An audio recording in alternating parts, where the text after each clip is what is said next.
मोगलांच्या जमान्यामध्ये मोगलांच्या घोड्याला देखील संताजी धनाजी दिसायचे.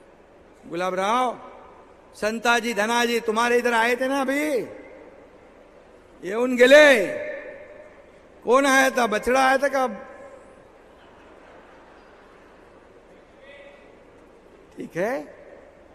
लेकिन गुलाबराव, इतके उन्हाळे पावसाळे तुम्ही बघितलेत, जेल भोगलेत,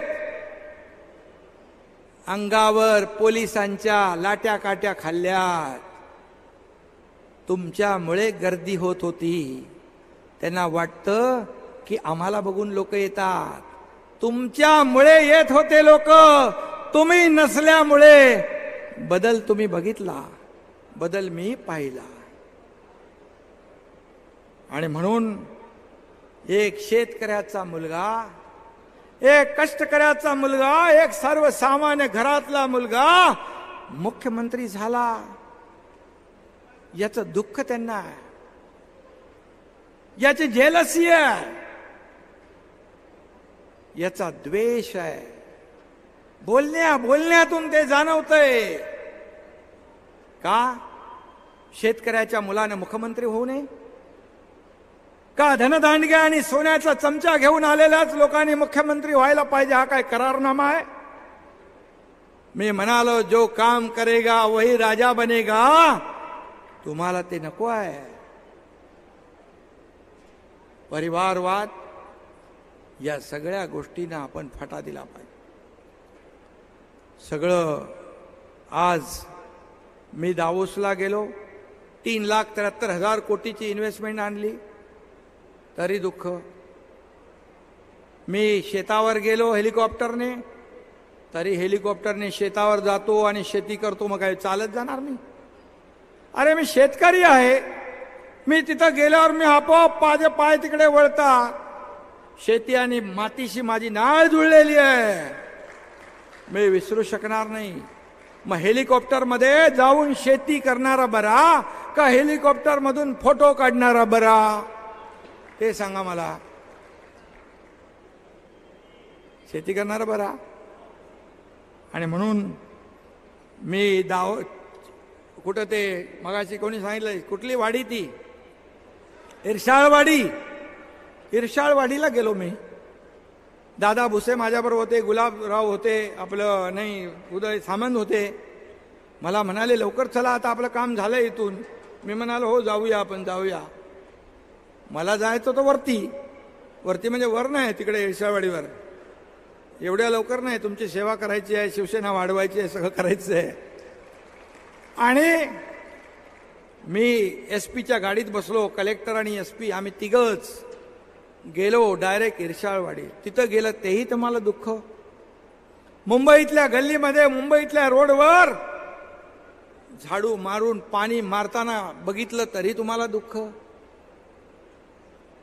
मी काय केलं पाहिजे?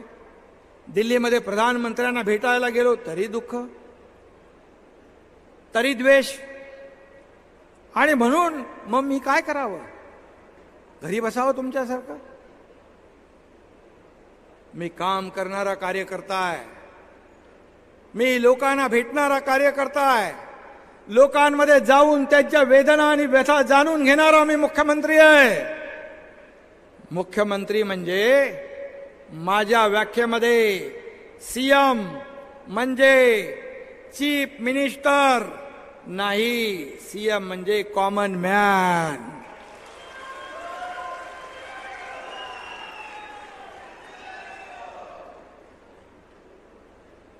दाढीवर आले, भले दाढीला खेचून आणले असते. अरे दाढी काय ती अशी काय एवढी हलकी आहे का?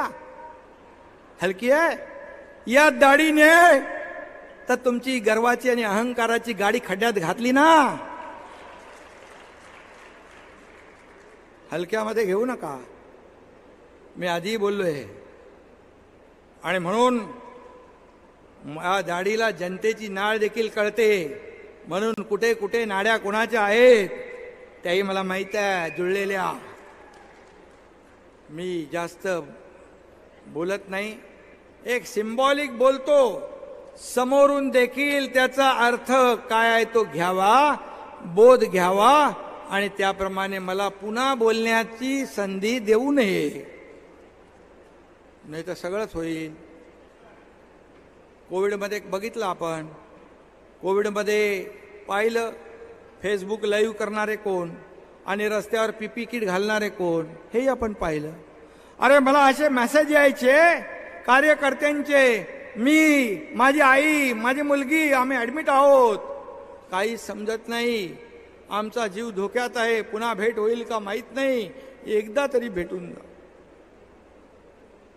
मला वाटायचं हा खरंच कार्यकर्ता आपला बरं वाईट झालं तर आयुष्यामध्ये आपल्या मनामध्ये खंत राहील. मी जायचो, भेटायचो, त्यांना धीर द्यायचो, ती बरी व्हायची माणसं. अनेक वेळा एकदा बघितलं हा एकनाथ शिंदे हॉस्पिटलमध्ये जातोय, मला अनेक मेसेज यायचे, मी त्यांना भेटायचो, एकदा दोनदा तीनदा मला कोविड झाला, पण मी घाबरलो नाही. पण तुम्ही काय केलं? मी रस्त्यावर होतो, तुम्ही कोविडमध्ये खिचडीमध्ये पैसे खाल्ले, डेड बॉडी बॅगमध्ये पैसे खाल्ले, काय कफन. तुम्ही आमच्यावर मग आरोप करता कफन चोर, खिचडी चोर, काय बोलायचं? कुठे पैसे घ्यायचे? पुराव्यानिशी सगळं आहे, एक एक एक एक एक एक ते बाहेर येईल.